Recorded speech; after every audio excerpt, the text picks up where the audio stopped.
Bapak-bapak, ibu-ibu, adik-adik sekalian, peserta webinar pada hari ini, terima kasih kami ucapkan pertama-tama atas kehadirannya, atas keikutsertaannya dalam acara webinar ini. Senang rasanya kita dapat bertemu kembali pada acara webinar yang BPTM lakukan setiap bulannya, yang tidak henti-hentinya kami mencoba memberikan tema-tema yang cukup menarik dalam acara webinar seperti ini, yang pada hari ini kita akan menampilkan webinar dengan tema yang cukup menarik untuk kita diskusikan pada hari ini, yaitu dengan metode baru dalam pengolahan biji nikel laterite menjadi nickel pig iron atau smelting process using hot blast cupola furnace yang akan nanti disampaikan oleh Pak Fajar Nurjaman MT. Bapak-bapak, ibu-ibu, adik-adik sekalian, dalam acara ini nanti akan kita bacakan tata tertibnya, kemudian jadwal acara pada malam hari ini nanti akan kita share dan akan kita simak bersama-sama. Baik, Mbak Lisa minta tolong untuk menampilkan tata tertib atau jadwal pada hari ini. Silakan.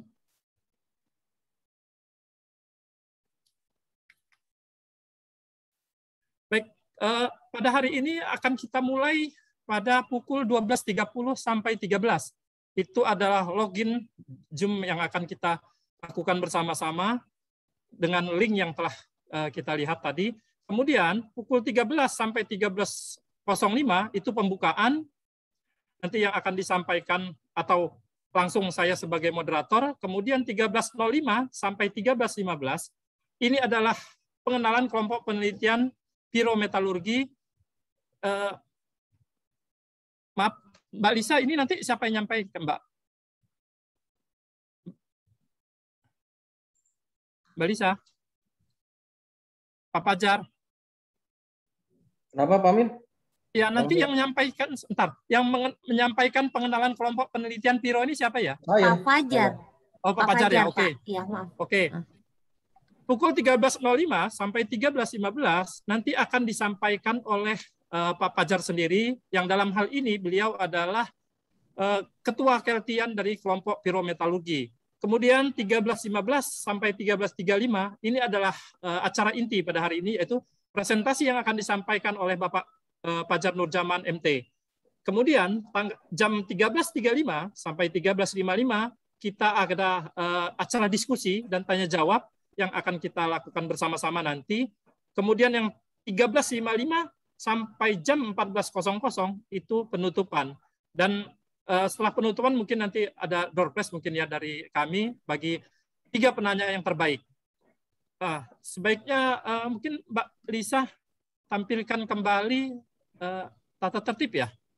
Iya, tata betul tertib Pak. pada acara webinar hari ini. Silakan Mbak Lisa.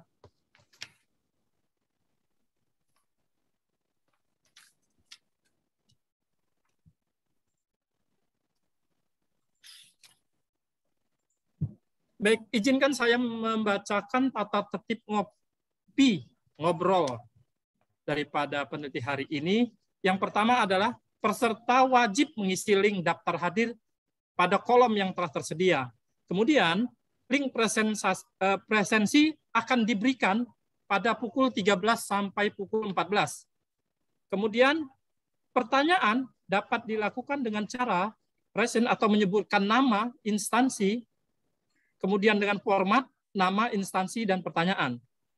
Kemudian, ini nanti yang saya sebutkan tadi, bahwa bagi 3 pertanyaan yang terbaik, akan diberikan souvenir yang menarik dari BPTM.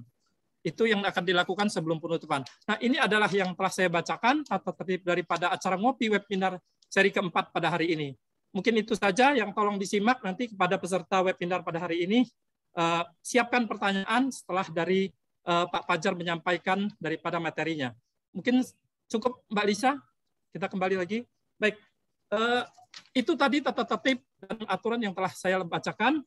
Baik, kita pada hari ini telah tiba pada acara puncak, yaitu presentasi yang akan disampaikan oleh Bapak Fajar Nurjaman MT. Tapi izinkan saya sebelum Pak Fajar menyampaikan presentasinya, izinkan saya membacakan biodata atau CV daripada beliau. Yang pertama, namanya adalah Bapak Fajar Nurjaman, STMT. Pendidikan terakhir beliau adalah S2 Teknik Metalurgi Material UI. Akan tetapi, beliau pada saat ini sedang meneruskan atau sedang menyelesaikan S3-nya, doktornya di UI juga dengan jurusan yang sama. Kemudian beliau ini bekerja di LIPI dari tahun 2004 sampai saat ini. Dan jabatan beliau pada jabatan fungsional peneliti adalah peneliti madya. Peneliti yang cukup tinggi kalau kita lihat dari jenjangnya. Kemudian kelompok penelitian beliau adalah pirometalurgi. Kepakaran beliau adalah dalam bidang ekstraksi metalurgi. Dan topik of interest beliau adalah pengolahan berbagai mineral logam seperti biji nikel laterit, biji mangan, biji besi, pasir krom menjadi ferroalloy. Kemudian penghargaan yang diterima oleh beliau, yang pertama adalah 102 inovasi Indonesia yang disampaikan oleh Kemenristek RI. Kemudian 108 inovasi Indonesia dalam bisnis inovasi center. Nah, penghargaan inilah yang menjadi kebanggaan bagi kita semua bahwa di BPTM teman-teman salah satunya adalah Pak Fajar menerima penghargaan dari luar, berarti diakui ada dalam bidang kepakaran beliau. Kemudian paten beliau ini cukup banyak, akan tetapi di sini yang disebutkan beliau hanya satu, yaitu yang telah granted daripada paten tersebut adalah metode dan alat pembuatan nickel pig iron. Itu tadi yang dapat saya sampaikan. CV atau biodata dari Pak Fajar cukup menarik kalau kita melihat latar belakang daripada beliau adalah interest daripada penelitian beliau adalah ekstraksi metalurgi atau kepakarannya. Dan ini adalah hal yang menarik untuk kita bahas, untuk kita diskusikan pada hari ini, bagaimana itu pengolahan mineral daripada nikel ini yang menjadi in pada hari ini atau di dalam bidang ekstraksi metalurgi. Untuk mempersingkat waktu, kami mempersilahkan Pak Fajar untuk menyampaikan materi yang telah disiapkan. Waktu dan tempat kami persilahkan Pak Fajar Nurjaman MT. Silakan. Ya, terima kasih banyak Pak Amin. Bismillahirrahmanirrahim. Assalamualaikum warahmatullahi wabarakatuh. Salam sehat. Ini Pak Kusno kok udah mau join ya? Jangan diterima dulu kali ya? Kita kan baru gladi ya? Gladi. Iya. Iya, nggak usah ya Pak Kusno ya? Ya oke Pak. Pak Fajar maaf Pak. Oke. Assalamualaikum warahmatullahi wabarakatuh. Sebentar, ada yang mau tanda tangan mahasiswa. Iklannya banyak. Belum jadi artis, Pak. Udah ada aja itu tanda tangan.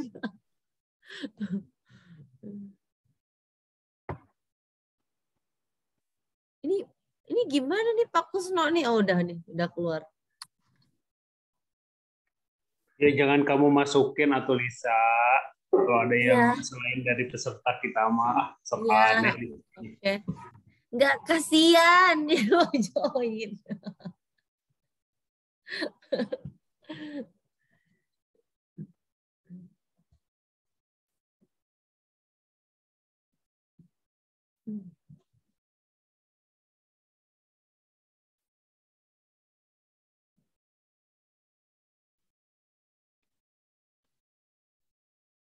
Pak Fajar masih di-unmute ya? Oke. Ya, oke. Bismillahirrahmanirrahim. Assalamualaikum warahmatullahi wabarakatuh. Salam sehat. Semoga kita semua selalu berada dalam lindungan Allah Subhanahu wa taala. Saya ucapkan banyak terima kasih kepada Bapak, Ibu, dan adik-adik semuanya yang sudah menyempatkan waktunya untuk dapat hadir dalam acara webinar Ngopi BPTM LIPI yang keempat kalinya, di mana agenda ini merupakan agenda bulanan, agenda rutin bulanan yang dilakukan oleh BPTM LIPI untuk men-share knowledge ya dari beberapa hasil penelitian yang sedang atau tengah dilakukan oleh BPTM LIPI saat ini. Untuk webinar kali ini, saya akan mencoba untuk memaparkan salah satu teknologi hasil penelitian yang telah dikembangkan terkait dengan pengolahan biji nikel laterit menjadi nickel pig iron, di mana proses pengolahannya menggunakan teknik pirometalurgi, yaitu melebur biji nikel laterit dengan menggunakan hot blast cupola furnace. Untuk itu saya minta izin agar dapat share screen terlebih dahulu.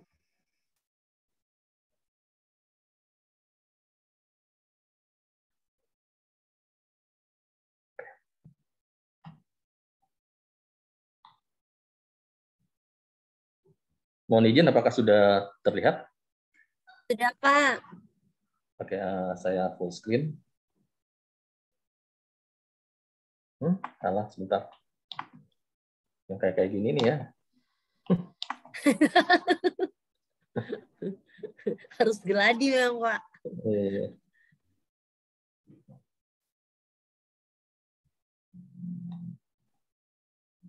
Wis.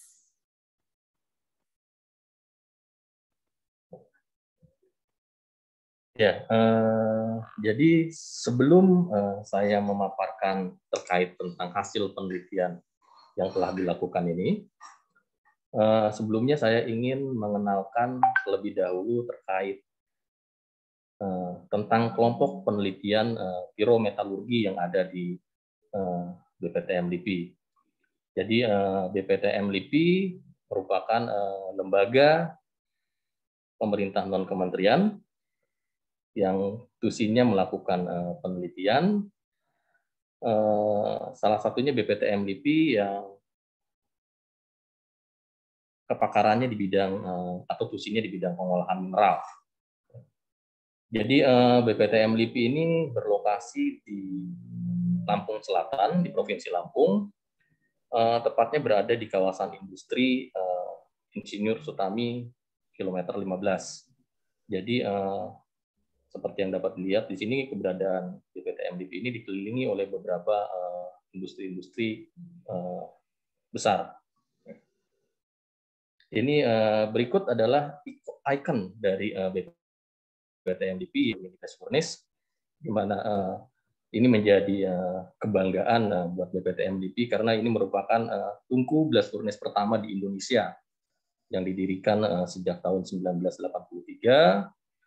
Kemudian sempat beroperasi hingga 1996. Kapasitasnya 25 ton peak iron per hari. Nah, jadi di BPTM LIPI terdapat 3 kelompok penelitian. Yang pertama, kelompok penelitian pirometalurgi, yang kedua, hidrometalurgi, dan yang ketiga adalah kelompok penelitian non-logam. Jadi kelompok penelitian pirometalurgi ini adalah memiliki tugas melakukan riset untuk mengolah mineral dengan menggunakan temperatur yang sangat tinggi. Umumnya temperatur yang digunakan di atas titik lebur dari material yang digunakan atau mineral yang digunakan. Ya. Berikut adalah, masih banyak yang salah ya ininya. Oke, nanti. Berikut adalah personil dari peneliti yang berada di kelompok penelitian pirometalurgi. Ya, jadi di penelitian kami ada 5 peneliti, ya. Ada saya sendiri dari kiri, kemudian ada Pak Fatan Bakti, ada Pak Yayat Iman Supriyatna, ada Pak Soeharto, dan yang terakhir wanita sendiri, paling bawah ini adalah Bu Lin Herlina. Berikut adalah akan coba saya paparkan beberapa kegiatan penelitian yang telah dan tengah dikembangkan di penelitian pirometalurgi. Yang pertama adalah peleburan nikelatrit menggunakan hot blast cupola furnace. Ini akan saya jelaskan dalam webinar kali ini, nanti lebih detail, ya. Kemudian yang berikutnya adalah pengolahan biji nikelatrit menggunakan rotary kiln atau lebih dikenal dengan selective reduction method. Ya. Jadi pengolahan biji nikelatrit ini menggunakan tungku rotary kiln, yaitu tungku horizontal, ya, yang berputar dengan bentuk penampang lingkaran, di mana proses reduksi berlangsung pada temperatur 1100 sampai 1200 derajat Celcius, yang dilanjutkan dengan nanti proses pemisahan magnetik sehingga dihasilkan konsentrat ferronikel. Kemudian yang selanjutnya adalah pembuatan ferromangan dari biji mangan dengan menggunakan submerged arc furnace. Ya. Jadi penelitian ini menggunakan tungku arc furnace yang dirancang bangun oleh beberapa peneliti di BPTM LIPI. Dan beberapa riset kerjasama dengan stakeholder juga telah banyak dilakukan dengan menggunakan tungku arc furnace ini. Berikutnya adalah pembuatan nano TiO2 dari biji ilmenit dan pasir besi. Jadi produk bahan bakunya menggunakan ilmenit dan pasir besi, produk hilirnya nanti nano TiO2 yang digunakan untuk bahan baku pembuatan kemasan. Selanjutnya ini yang terakhir, yaitu fabrikasi poros magnesium pada kondisi semi solid menggunakan titanium wire space holder sebagai material biodegradable bond scaffold. Jadi ini lebih penelitian ke arah riset hilir ya, untuk mendapatkan suatu material biomedis ya, untuk aplikasi biomedis. Oke, demikian singkat terkait beberapa kegiatan penelitian yang ada di Keltian Pirometalurgi BPTNDP. Selanjutnya saya akan memaparkan tentang topik dari webinar kali ini, yaitu metode baru dalam pengolahan biji nikel latrit menjadi nickel pig iron. Berikut adalah cadangan nikel di dunia. Cukup besar, ya, tersebar di beberapa negara, dan salah satunya adalah Indonesia yang memiliki cadangan terbesar ke-7 di dunia sebanyak 4.500 metrik ton. Ya.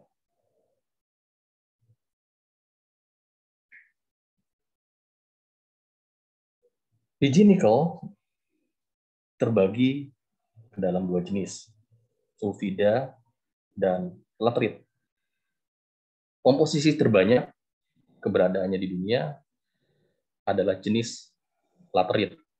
Namun saat ini banyak industri, hampir 60% industri lebih prefer menggunakan biji nikel sulfida dikarenakan kadar nikelnya yang tinggi serta kemudahan proses pengolahannya, terutama dalam peningkatan kadar nikel melalui proses beneficiasi.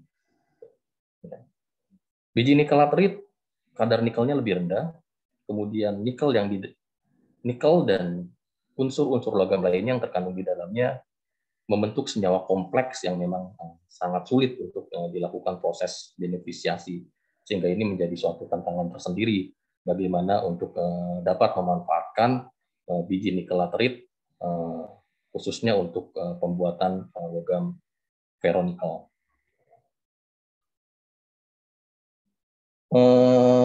Biji nikel latrit, ya, biji nikel latrit ini selain untuk digunakan selain untuk diolah menjadi logam ferronikel yang nantinya digunakan sebagai bahan baku stainless steel, ya, itu juga dapat digunakan untuk menghasilkan beberapa produk lainnya seperti chemical, kemudian ada non-ferrous alloys, ada electroplating, dan yang sekarang lagi menjadi trending topik yaitu untuk bahan baku baterai. Ya. Tapi saat ini sebagian besar, sebanyak 65%, produk biji nikel latrit ini digunakan sebagai bahan baku untuk stainless steel. Karena itu penguasaan teknologi untuk pengolahan biji nikel latrit menjadi stainless steel ini masih menjadi salah satu hal yang penting untuk kita kuasai. Jadi dari sini kita bisa melihat dari slide ini ada beberapa proses, ya, pengolahan biji nikel latrit, beberapa metode. Yang pertama adalah pirometalurgi, kemudian ada hidrometalurgi, yang ketiga adalah gabungan dari piro atau hidrometalurgi yang disebut dengan proses Kern. Akan tetapi kalau kita lihat dari riset yang dilakukan oleh Oxley ini, hampir sebanyak 80% industri di dunia menggunakan teknologi pirometalurgi untuk mengolah biji laterite. Hal ini dikarenakan teknologi ini merupakan teknologi yang well proven, karena selain itu juga mampu menghasilkan high recovery dan productivity nikel yang lebih baik dibandingkan metode lainnya. Kalau kita bandingkan dengan teknik hidrometalurgi untuk pengolahan biji nikel laterite, keuntungannya adalah yang pertama, kalau kita menggunakan hidrometalurgi, tentunya konsumsi energi yang rendah karena beroperasi pada temperatur yang lebih rendah. Kemudian mampu mendapatkan, selain nikel, juga mampu mendapatkan kobalt, dan juga mampu memanfaatkan biji nikel laterite dengan kadar nikel yang rendah. Akan tetapi, ini sisi negatif dari proses hidrometalurgi ini yang banyak ditakutkan oleh para industri. Yang pertama adalah konsumsi asam yang sangat tinggi, khususnya biji nikel laterite dengan kandungan magnesium oxide lebih dari 4, ya, maaf salah tulis. Kemudian yang kedua high pressure process untuk HPAL. Kemudian investasi peralatan yang sangat tinggi karena proses ini melibatkan asam sehingga dibutuhkan material yang tentunya tahan terhadap proses di lingkungan asam. Ya. Berikut adalah struktur dari biji nikel laterite yang ada di alam. Ya. Umumnya strukturnya seperti ini, terdiri dari lapisan atas yang kaya akan besi, ya. Kemudian semakin ke bawah kandungan nikelnya akan semakin meningkat, ya. Jadi ada ferricrit, kemudian ada limonit, ya. Kemudian ada nontronit, lapisan antara, kemudian ada saprolit. Sebentar, ini bagian bawah ini Lisa mengganggu nggak nih ya? Yang bar yang mute, stop video ini mengganggu ya? Saya nggak bisa ngelihat ini. Ini bisa dipindahkan ya? Bisa dipindahkan ke, kalau saya pindahkan ke atas, di sana pindah juga nggak? Di layar sana? Pindah juga nggak? Nggak ya? Sebentar. Ikut pindah nggak layarnya di sana? Enggak di sini, Mas. Enggak, Pak. Enggak. Enggak ya? Enggak. Bentar, ini ganggu saya soalnya. Coba. Saya mood dari tadi. Nggak kelihatan kok, Pak. Terus Kelihatan, kita ya? juga nggak ada tulisan yang Bapak bilang mengganggu itu nggak ada kelihatan Ada ya, sekali di sini. Oh, oke. Nggak apa-apa kalau gitu saya taruh atas saja. Oke. Ya. Oke. Berikut adalah teknologi common, ya.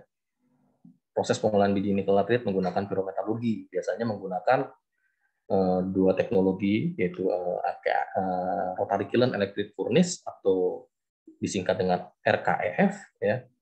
Jadi proses ini melibatkan proses pre-reduksi biji nikel laterite dalam tungku rotary kiln. Umumnya temperaturnya pre-reduksi ini 700 sampai 800 derajat Celcius, kemudian dilanjutkan dengan proses smelting pada temperatur lebur yang cukup tinggi, yaitu 1600 derajat Celcius menggunakan tungku arc furnace. Ya. Kelemahannya, tungku ini hanya visible jika digunakan untuk melebur biji nikel dengan kadar nikel yang tinggi. Ya. PT Antam dan PT IMIP, ya, di Sulawesi menggunakan teknologi RKEF ini. Ya. Pada tahun 2008, menarik, Cina mengembangkan teknologi pengolahan biji nikel laterite menggunakan tungku tegak, yaitu blast furnace, ya, mampu menghasilkan nickel pig iron dengan kadar 10-12% nikel. Jadi sebelumnya tungku blast furnace ini banyak digunakan untuk melebur biji besi, tapi pada tahun 2008 Cina menggunakan tungku ini untuk melebur biji nikel laterite. Ya. Temperatur prosesnya sama, tinggi 1500 derajat Celcius. kemudian menggunakan kokas sebagai bahan bakar, ya. Kemudian rasio slag to metal yang dihasilkan juga cukup besar, 6-16 ton slag per ton produk. Ya. Ini wajar karena memang kandungan pengopor di dalam biji nikel laterit cukup banyak. Kemudian kandungan sulfur dan fosfor dalam logam yang sangat tinggi. Ini karena penggunaan kokas yang mungkin terlalu berlebih sehingga mampu menyebabkan sulfur dan fosfor masuk ke dalam logam nikel pig iron dan ferronikel yang dihasilkan. Di Indonesia, tungku ini digunakan oleh PT Indovero di Cilegon, Banten untuk memproduksi nikel pig iron. Ya, jadi kalau kita lihat ya, produk yang akan dihasilkan nanti adalah ferronikel, itu terdiri dari dua unsur, ya, Fe dan Ni. Ya. Akan tetapi di market, ya, harga nikel ini hanya ditentukan berdasarkan kandungan nikel yang terdapat di dalam ferronikel. Sedangkan Fe yang terkandung di dalamnya itu set as free, gitu ya. Jadi ya dia free of charge, ya, gratis. Jadi kalau misalnya ferronikel dengan kandungan 10% nikel, ya, harganya itu nanti 10% dikalikan harga LME dari nikel 100%. Ya. Nah, saat ini harga nikel di LME itu adalah 19.225 USD. Jadi kalau misalkan ferronikel tadi kadarnya hanya 10% nikel, berarti nanti harga ferronikelnya itu 10% dikalikan 19.225 USD. Sedangkan kandungan Fe-nya tidak dihargai. Siapa?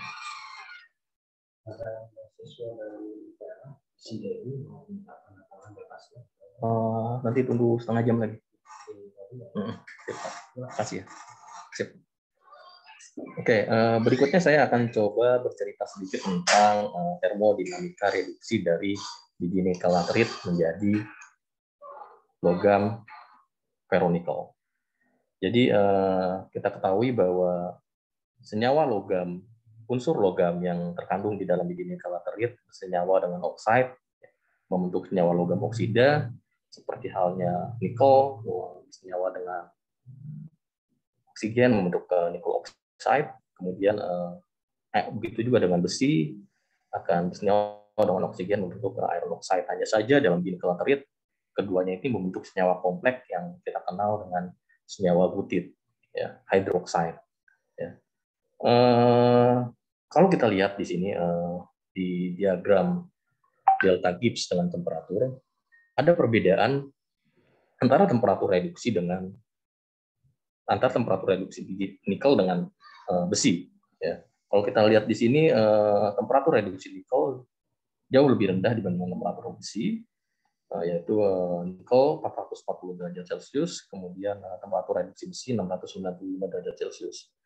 Dari perbedaan temperatur reduksi ini ada kemungkinan kita dapat melakukan selektif reduksi, ya, untuk memisahkan besi dengan nikel. Karena seperti yang sudah disampaikan di atas, dalam ferronikel besi itu gratis. Karena itu untuk mendapatkan nikel yang tinggi, kita harus menghambat proses metalisasi dari besi, dari Fe, besi oksida, ya, FeO, sehingga kita bisa menghasilkan ferronikel yang kaya akan nikel. Jadi kalau semakin banyak besi yang bisa kita buang, otomatis nanti di dalam ferronikel kandungan nikelnya menjadi lebih tinggi. Ya. Oke, kita kembali ke blast furnace. Kenapa kita memilih tungku peleburan yang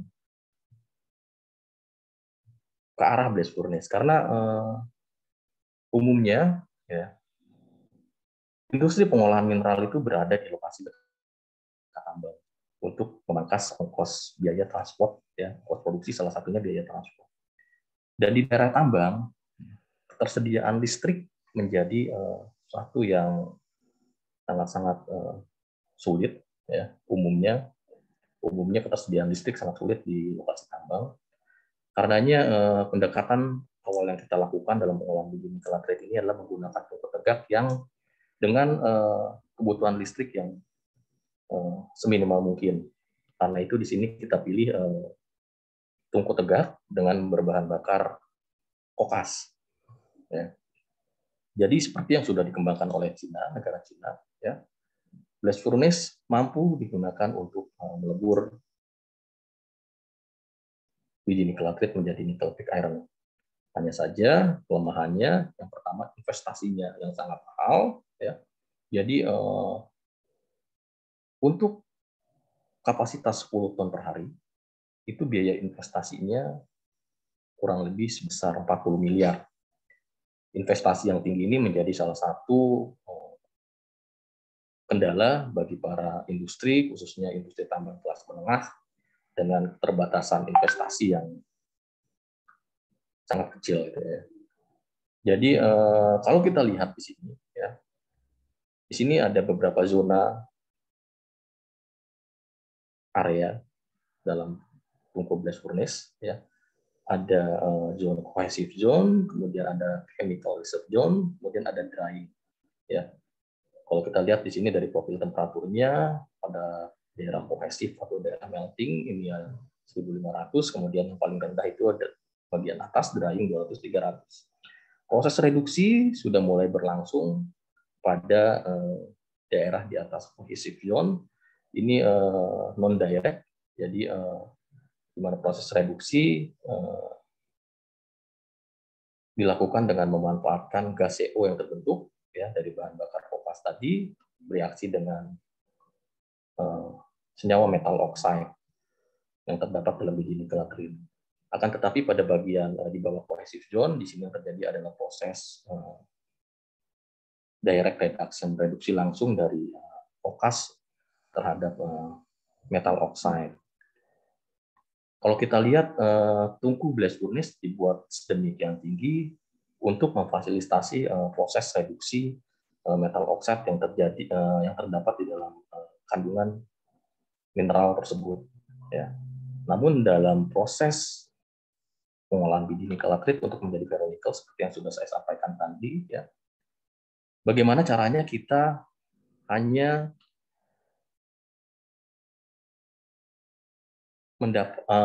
mereduksi nikel, ya, hanya mereduksi nikel, untuk mereduksi nikel sebanyak-banyaknya, namun, ya, reduksi besi kita batasi sebesar-besarnya. Jadi dengan kata lain di sini proses pembatasan reduksi, ya, selektivitas reduksi itu kita mampu kita lakukan salah satunya dengan memperpendek ruang, ya, atau memperpendek atau memperkecil ruang reduksi dari blast furnace ini, ya. Jadi dari berkaca dari teknologi blast furnace ini, ya, kemudian kita mencoba untuk, ya, mengembangkan suatu tungku, ya, dengan investasi yang tidak terlalu besar. Jadi kita coba memanfaatkan tungku yang memang sudah proven, tapi penggunaannya untuk tidak untuk melebur biji mineral. Jadi di sini ada tungku kupola, ya, di mana tungku kupola ini sama seperti blast furnace, tungku tegak. Hanya saja tungku ini umumnya digunakan untuk melebur besi tua atau scrap. Ya. Tungku ini tidak mampu digunakan untuk melebur biji mineral karena tadi tungku ini tidak memiliki area zona reduksi, ya, karena tungku ini sangat-sangat pendek. Dan juga tungku ini umumnya tidak menggunakan hot blast atau udara yang dihembuskannya adalah udara dingin, bukan udara panas.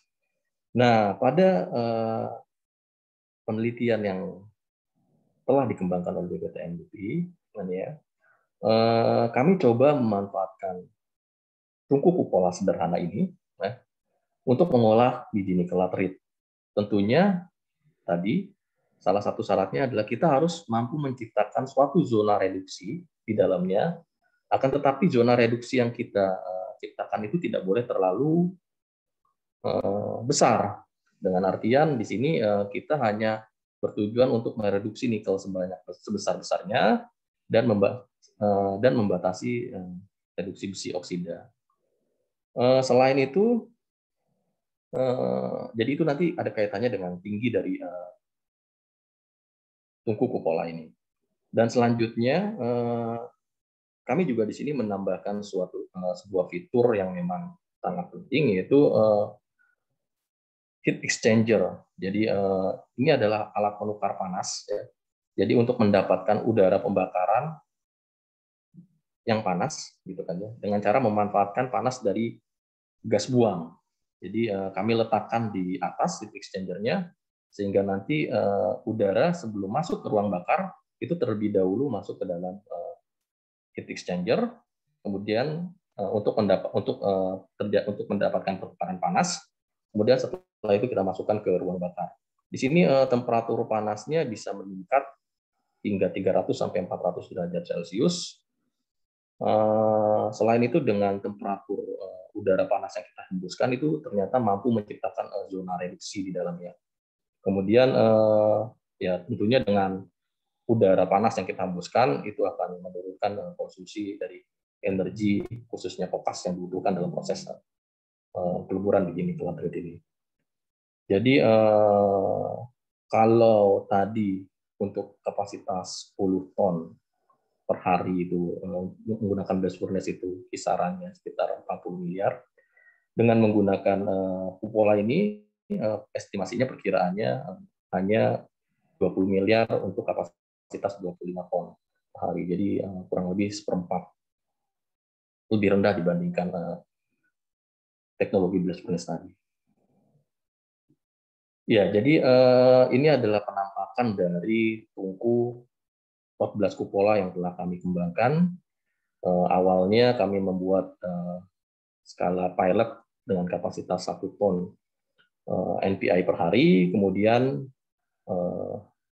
pada tahap berikutnya kami mencoba untuk men-scale up ya, kapasitas dari tungku tersebut menjadi 3 ton NPI per hari. Ya.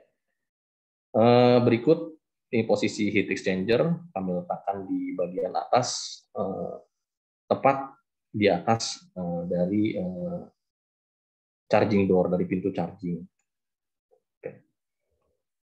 Nah, berikut adalah metode dari proses peleburan biji nikel laterit menjadi nikel pick iron atau ferronikel. Jadi biji nikel laterit terlebih dahulu kita proses menjadi pellet komposit, di mana pellet komposit ini komposisinya adalah biji nikel laterit, kemudian ada batu bara dan bentonite. Yang kita umpankan ke tungku ini berupa green pellet. Jadi bukan reddish pellet, tapi green pellet. Artinya memang pellet yang hanya dikeringkan ya pada temperatur ruang ya. Yang jelas proses pengeringan hanya ditujukan untuk mengurangi kadar air, tidak untuk proses sintering. Kemudian sama seperti blast furnace, tungku ini juga menggunakan bahan bakar kokas seperti yang sudah disampaikan tadi. Kemudian ada batu kapur ya untuk mengatur basis istilah slag untuk mendapatkan slag dengan fluiditas yang optimal ya. Kemudian kita tambahkan aditif. Nah, ini aditif ini salah satu kunci ya dalam riset ini untuk menghambat proses reduksi besi oksida tadi ya, atau menghambat laju metalisasi dari besi tadi ya. Mungkin sebelum kita masuk ke data eksperimen, mungkin ada baiknya saya perlihatkan dulu video dari proses pengolahan biji nikel trade menjadi nikel pig iron menggunakan 14 kupula furnace ini.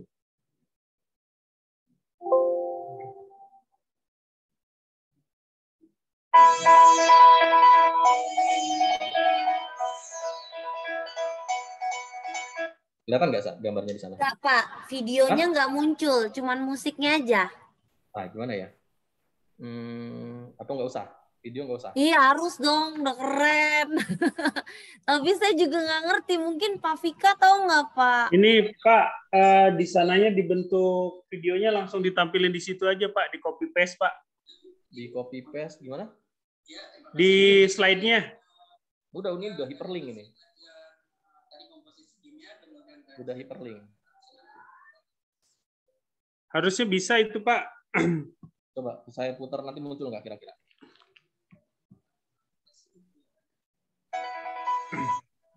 Enggak Pak. Enggak, Pak.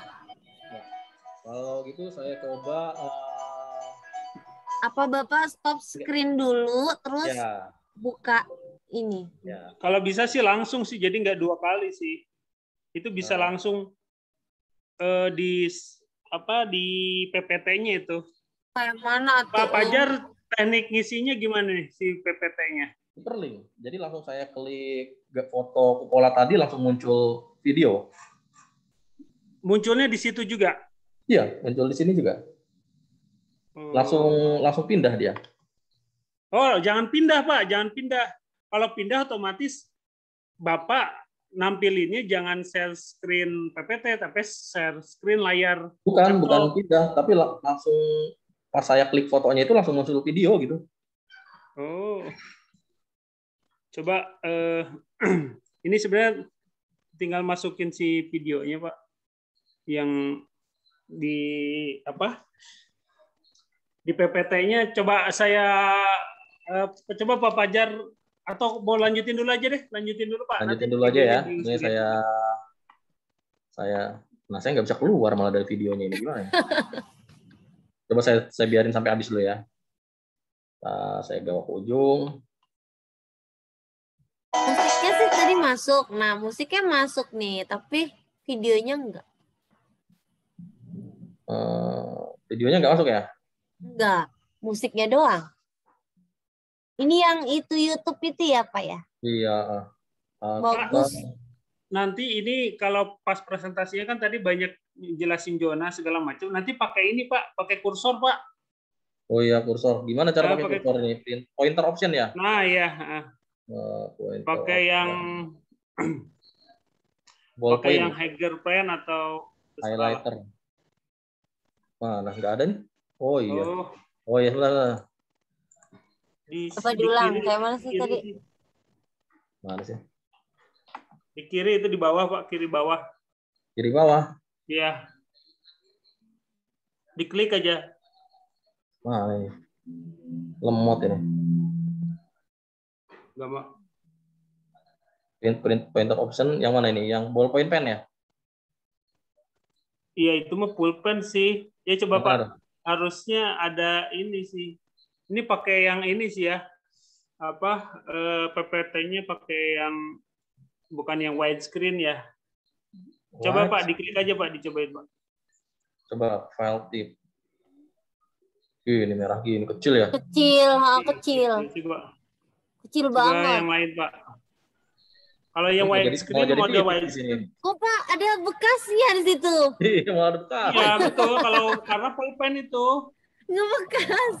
Kalau di sini atau pointernya ganti aja ininya apa? Bentuknya Optionnya. bisa. Ya udah nantilah. Ya, nanti di situ. Nantilah. Oke, lanjut. Ya, videonya jadi gimana nih Pak? Videonya kalau nanti aja saya, Lisa selesai ini aja. Selesai kalau saya keluar dulu, kira-kira kelihatan nggak? Coba. No, di start aja, di start. Nah, coba kalau misalnya saya sebentar. Nah, Pak, masukin videonya via ini, Pak. Insert. Ya, sudah, Pak. Coba, ini klik di foto ini kan, insert.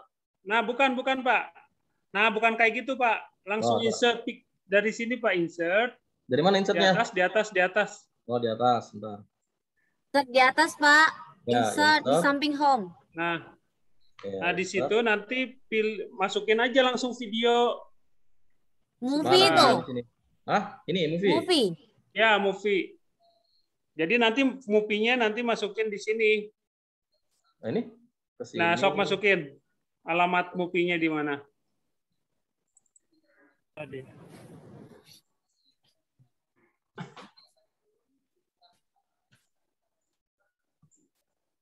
Udah. Ntar, agak lama kalau filmnya banyak. Gini. When click aja, Pak. When click. One click. Ya, jadi movie-nya akan muncul setelah ini. Nah, ini Bapak mau nampilinnya mau kecil, mau gede? Oh, ini nanti berpengaruh ya? Iya, Bapak mau gede, mau kecil? Mau gede dong? Mau seukuran ini atau enggak? Iya. Nah, mau Gede ini, kalau mau harus gede begini ya? enggak, maksudnya kalau mau seukuran ini, seukuran si hot blast cupola ini, ya pasin aja. Ya, Tapi segini kalau aja. mau gede, ya Bapak gedein sekalian gitu. Oh, coba dulu ya. Nah, terus kemudian ini Bapak send behind tag, jadi nggak ngalangin nanti. Oh, oke. Send behind. Send behind tag yang itu. Jadi dia nutupin nanti ketika pas diklik itu muncul gitu. Ini lambat ya. Oh, ini ya, send To to back. back ya. Nah, Gini. nah, ya. Berarti Nah, coba saya Ulang, Pak. Nah, coba saya klik di sini ya. Coba klik ya. Muncul nggak? Enggak. Oh, Enggak muncul. kok ini jadi pindah ke situ? Iya, diklik malah pindah. Iya, Oh, diklik yang pindah kan PPT. oh, di bawahnya ini di bawah ini Ada udah di play grup nggak, ya, Pak ya? Coba sekarang ini aja ini. Terus kemudian Bapak slideshow kemudian klik coba.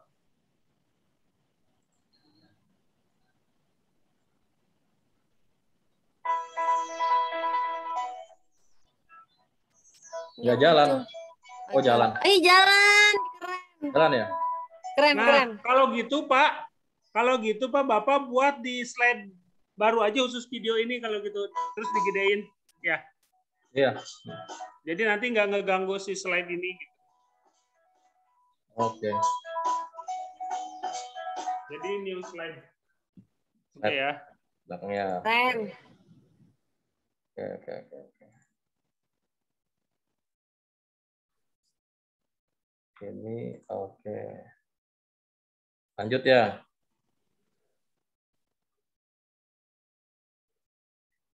Cuman saya jadi nggak bisa estimasi waktu nih. Waktu saya cuma sebentar harusnya ya.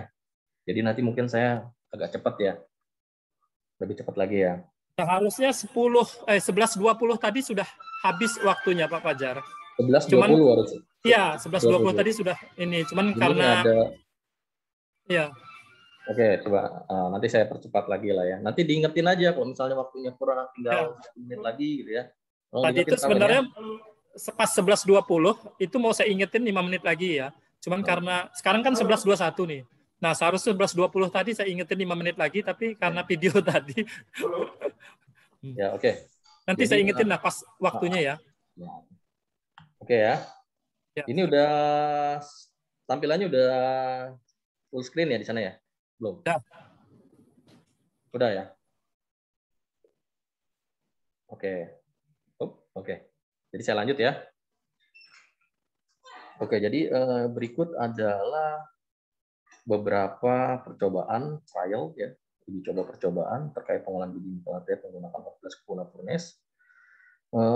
Kami menggunakan biji nikel natrit dengan kadar 1,8, jadi kandungan Ft-nya 27,5%. Kalau kita lihat dari kadar SiO2 dan MgO-nya yang cukup tinggi, ini masuk kategori jenis saprolit. Ya. Jadi proses pembuatan pelet komposit ya, jadi komposisi yang kami gunakan ini sudah melalui beberapa penelitian, beberapa hasil penelitian. Jadi komposisi yang digunakan inilah komposisi yang optimal. Ukuran pelet kisaran 10 sampai 15 mm. Komposisinya 10 sampai 20 mm, komposisinya 85,5%, 12% batu bara, 2% beton.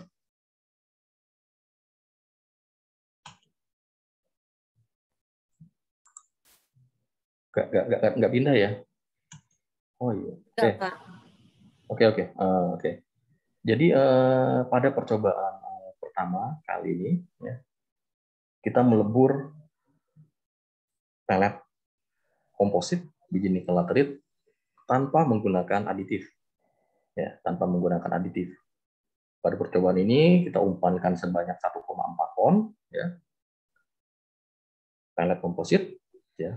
Di sini ada penggunaan scrap iron. Jadi sebelum proses peleburan biji nikel laterit dilakukan, tungku ini kita panaskan terlebih dahulu menggunakan kertas dan mengumpankan scrap iron secara bertahap. Ya. Tujuannya adalah untuk mendapatkan kondisi panas yang cukup untuk proses peleburan biji nikel laterit selanjutnya. Ya. Dari proses peleburan ini, ya, kami mendapatkan rasio NPI terhadap nikel ore 1:7,5. Kemudian rasio penggunaan kokas terhadap nikel ore sebesar 0,4. Dari proses peleburan pelet sebanyak 1.400 kg, itu menghasilkan logam nikel pig iron sebanyak 810 kg. Ya. Logam yang terbagi menjadi logam tapping 1 dan logam tapping 2, di mana logam tapping 1 ini adalah scrap iron yang dilebur pertama kali tadi, ya. Sedangkan untuk hasil peleburan biji nikel lateritnya itu menghasilkan logam sebanyak 298 kg. Ya. Nah, berikut adalah temperatur 14, ya. Temperatur 14-nya 300 sampai 400 derajat Celcius. Kemudian tap to tap time-nya, jadi proses pengeluaran logam cair dari satu ke pengeluaran berikutnya, ya.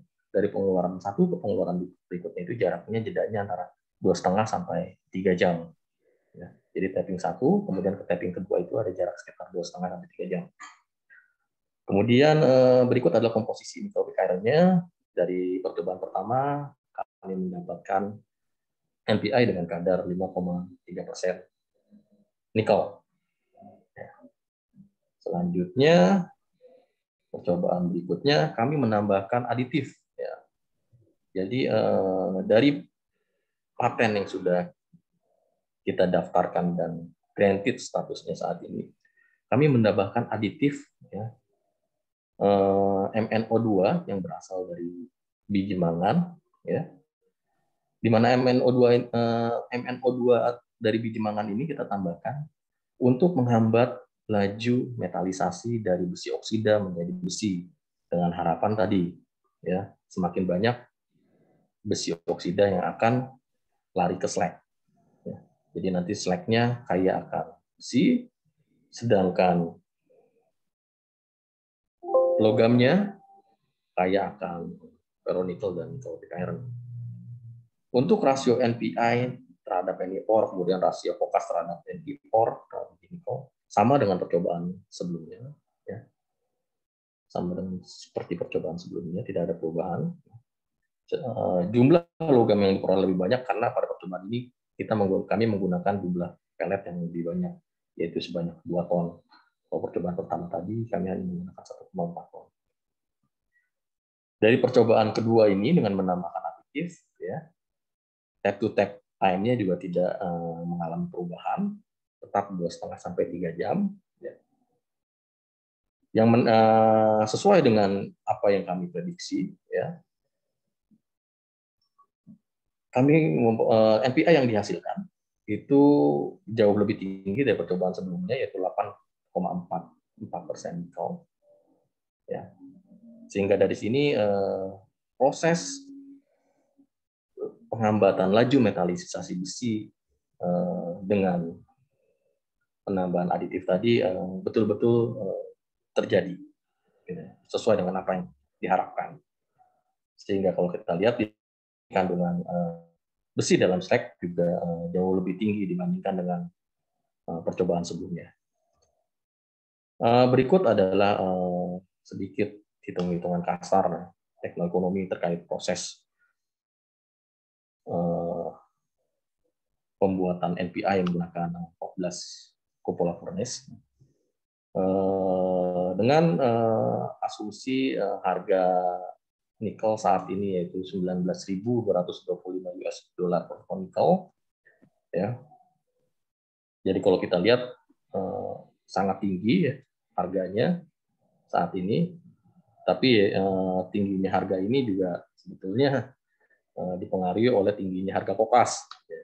Jadi kokas saat ini harganya cukup besar juga, cukup tinggi ya, yaitu di kisaran 3.000 RMB ya, atau sekitar 460 US dollar ya, 460 US dollar per ton kalau kita bandingkan dengan 3 tahun sebelumnya hanya 200 US dollar per ton. Hal ini terjadi karena dipengaruhi oleh kenaikan harga batu bara yang sangat signifikan saat ini. Tapi dari hitung-hitungan kasar teknoekonomi ini, jika kita menghasilkan NPI dengan kadar 9% nikel, itu kita di sini masih dapat memperoleh margin sebesar 1.600 per kilogram produk. Tentunya kalau kita bisa menghasilkan NPI dengan kadar nikel yang lebih tinggi lagi dari percobaan ini, maksimal 12% nikel dari hasil percobaan yang telah dilakukan, tentunya marginnya akan menjadi lebih besar nantinya. Berikut adalah kerjasama yang sudah dilakukan oleh PPT-NDP untuk mendiseminasikan teknologi pengolahan biji nikel menggunakan 14 cupola furnace. Jadi saat ini teknologi ini sedang dikembangkan, sedang coba untuk didevelop oleh PT Integra Mining Nusantara, ya, di mana industri ini sudah mendampingi kami sejak awal riset ini berjalan, yaitu sejak tahun 2012, ya. Dan saat ini sedang dilakukan pembangunan di Konawe Selatan, Sulawesi Tenggara dengan kapasitas 4 line, per line-nya itu kapasitasnya 25 ton NPI per hari. Di bawah berikut adalah layout peralatan untuk pembangunan pabrik smelter biji nikel laterite menggunakan 14 cupola furnace ini. Demikian yang bisa saya sampaikan. Semoga bermanfaat. Saya kembalikan ke moderator. Terima kasih. Assalamualaikum warahmatullahi wabarakatuh. Baik, terima kasih Pak Fajar atas penyampaian. Saya latihan sendiri supaya waktunya berapa menit sih? Ya, masih ini. Harusnya tadi 11:45 harusnya ya. Tapi ini masih 11:31. Masih ada 15 menit. Nah, tadi kepotong oleh yang video tadi 10 menit. Nah, sisanya 5 menit ini sebenarnya. Tapi cukup sebenarnya presentasi Pak Fajar ini. Cukup waktunya. Coba lihatin itunya, lihatin jadwalnya. Jadwalnya kan jam 1 sampai jam 2. Jam 1 sampai jam 2. Tata tertib ya. Sama yang saya mulai ngomong itu, Tian itu dari jam berapa? 13 itu berapa? 5 menit. 5 menit. 13 berapa 5 itu? menit. Jadi jam 1 lewat 5 menit. 1:05 menit. Lagi jadwalnya, tolong ditunjukin. Saya stop share. Coba minta tolong. Pak. Ini jadwalnya Pak. Nanti saya kirim via WA juga ke Bapak. Oke, ini 13.05 sampai 13.15. Pokoknya saya mulai ini dari 13.05 ya. 13.05 sampai 13.35 sampai 13.35. 20 menit ya? 20 menit. 30. 13.05. Sorry, 30 menit. Ya. 30. Nanti Pak sebenarnya agak ini sih Mas, itu agak nggak terlalu straight gitulah waktunya. Enggak, emang nggak terlalu straight. Lebih saya sengaja, saya cuma pengen lihat aja. Nanti saya bikin 55, jadi waktu diskusinya tinggal 5 menit kan. Justru nanti diskusinya yang panjang, yang biasanya nanti sampai jam 3 itu. Nanti itu tergantung moderator itu. Amin ya, 5 menit aja Pak Amin. Oke. Jadi gini Pak Fajar, kalau kita ngelihat jadwal ini kan agak cukup lumayan waktunya agak panjang nih, karena jam 13 mulainya, 13.05 Pak Fajar mulai itu. Nah, saya memberikan waktu nggak terlalu mepet lah, dalam arti tidak 1 jam atau 20 menit, nggak. Sesampainya Pak Fajar, karena kita melihat waktu agak lumayan panjang. Nah, tetapi nanti kan ada kita tanya jawab itu yang seru tuh. Nah, tapi kita tidak batasin lah gitu loh waktunya untuk jangan dibatasin. Ya, dalam arti nanti ketika penanya diskusi nanti yang kita batasi gitu loh. Waktu pas Pak Fajar nanti presentasi itu yang kita tidak terlalu batasi, tapi ada peringatan dari saya sih nanti sih. Sekian menit lagi ada. Oke. Coba Pak yang videonya Pak diperbaiki dulu. Ada peserta yang mau minta materi, boleh nggak? Pasti ada yang kayak gitu-gitu. Boleh. Boleh ya, berarti nanti boleh di-share gitu ya. Ya udah. Iya. Tapi nanti diubah ke PDF dulu ya. Iya. Pak, disiapin dulu aja Pak, di PDF-in Pak. Ya. Sekarang. Jadi kalau mau dikasih pas saat pertemuan aja. Nanti ada yang Bapak pilih-pilih, mungkin kan ada yang dikasih. Kita nggak ini soalnya Pak, kita nggak. Ya nanti saya kirim ke Lisa nanti. Ya. Nggak mengkolektifkan ini email mereka. Ya, silakan Pak Amin, kan ini belum sampai selesai. Oh iya, belum ditutup. Belum ditanya jawab juga. Belum. Baik, terima kasih Pak Fajar atas waktu, atas presentasinya. Cukup menarik apa yang kita simak tadi, apa yang disampaikan Pak Fajar. Kalau kita simak tadi apa yang disampaikan beliau, yaitu teknologi baru yang ditawarkan oleh Pak Fajar dalam pengolahan laterit. Kalau kita sedikit saja kita simak tadi adalah bahwa modifikasi daripada tungku kupola yang diberikan dengan diberikan heat exchanger, maka kalau kita lihat dengan hasil ini maka sangat menguntungkan, karena dengan metode baru ini maka akan menurunkan daripada konsumsi kokas, kemudian harga daripada tungku ini sendiri menjadi lebih murah dibandingkan dengan tungku yang ada di Cina yang ketika mereka melakukan peleburan daripada nikel. Kemudian tungku operasional juga menjadi lebih turun, menjadi 1.600 derajat Celcius, yang biasanya tungku untuk melebur daripada nikel 2.000, ini menjadi 1.600. Nah, dengan apa yang ditawarkan dari hasil penelitian oleh Pak Fajar ini, maka sangat menguntungkan sebenarnya bagi industri atau pelaku industri daripada nikel laterit ini. Mungkin itu yang dapat saya sampaikan, resume sedikit, tapi belum waktunya habis, kita akan tanya jawab setelah hal ini. Mungkin Pak Fajar atau peserta mungkin boleh menanyakan apa yang akan ditanyakan oleh Pak Fajar, atau kita lebih sifatnya diskusi lah ya. Nah, nanti akan saya beri kesempatan masing-masing untuk penanya. Silahkan ada yang menanya atau saya membacakan pertanyaannya ya. Oke. Bla bla bla bla bla bla bla bla.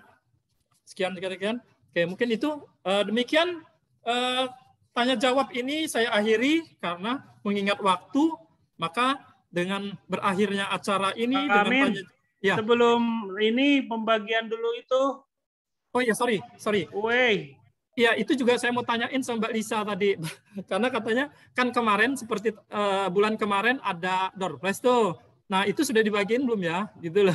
Karena ada yang nanya juga, karena kemarin ada 3 ya yang dapat. Nah, itu udah dibagi belum, atau bagaimana caranya ya supaya mereka dapat? Ya, ini nih Pak, kalau yang dapatnya orang-orang sini sih udah dibagiin. Yang belum itu yang kirim loh, yang via pos itu, yang saya belum sama belum sekali. Dikirim, Lisa? Udah lama banget. Pak Jokonya saya bingung ngubunginnya. Jangan Pak Joko lah, sama kamu aja lah. Aduh, kayak Pak Joko udah nggak masuk lagi, udah di atas 50 itu kan, udah nggak masuk. Aku tuh Pak Joko tuh nggak pernah direspon. Baik, maksudnya mungkin itu ya Mbak Lisa. Yang ngerjain ini lah, nanti masa kita obrolin ya setelah ini bagaimana cara kita menyampaikan door prize itu kepada teman-teman yang sudah mendapatkannya. Tapi ya itu tadi, sebelum acara ini saya tutup, ini mungkin Pak Amin, ya. maaf. Yang itu akan dikirim via pos, kalau yang ini yang jauh-jauh. Oh gitu. Kalau memang Lisa nggak ada yang mengurusin, udah nggak usah ada aja sekalian gitu. Daripada Lisa repot lagi, kan udah nggak mungkin Pak Joko, karena memang Pak Joko udah bentar lagi mau pensiun dan nggak mungkin ke kantor lagi juga. Wih, bisa masih 3 tahun lagi, lebay. 2 tahun, masa 1 tahun kerja.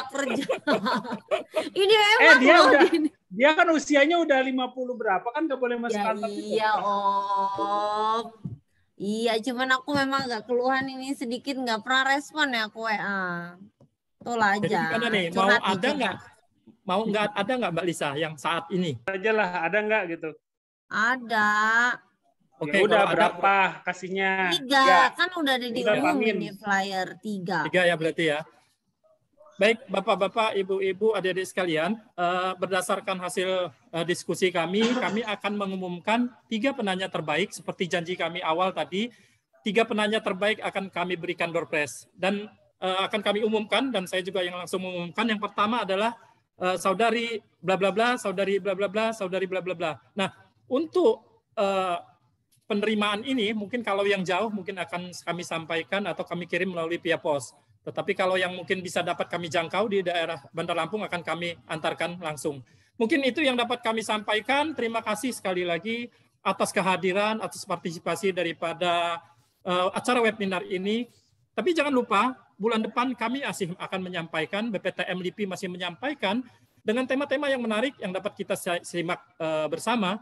Sampaikan ini dengan teman-teman bahwa kami akan menyampaikan bagaimana cara pengolahan mineral yang baik, bagaimana cara pengolahan dengan tepat, dan mineral mana yang dapat kita pilih menjadi mineral yang menjadi mineral industri nanti akan kita kembangkan. Mungkin itu yang dapat saya sampaikan. Sekali lagi terima kasih atas partisipasinya. Billahi taufiq wal hidayah. Wassalamualaikum warahmatullahi wabarakatuh.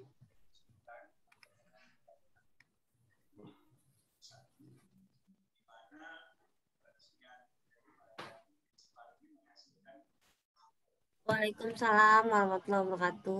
Pak, ini virtual background-nya dirubah ya. Kan katanya nggak mau bunga-bunga, jadi kayak gini aja nih. Saya udah share di WA. Hah? Gak apa-apa lah, biar lebih manis. Kan ada ceweknya. Jangan atuh. Kan ada Balisa aja. Udah saya hilangin nih bunga-bunganya nih. Jadi virtual background-nya yang itu. Saya udah kirim di WA Bapak. Tak ada bunga-bunga. Sudah? Live ya Pak? Oke. Kita gabung lagi jam 1:15 kayaknya ya. Sebelum yang lain masuk. Oke Pak. Ya. Ini ke... Jam 1 kurang dong Lisa. Loh? Kok lewat sih? Jam 1 kurang 15. Oh iya, jam 1 kurang 15 Pak. Kok lewat? Kalau lewat nih udah mulai. Iya ya.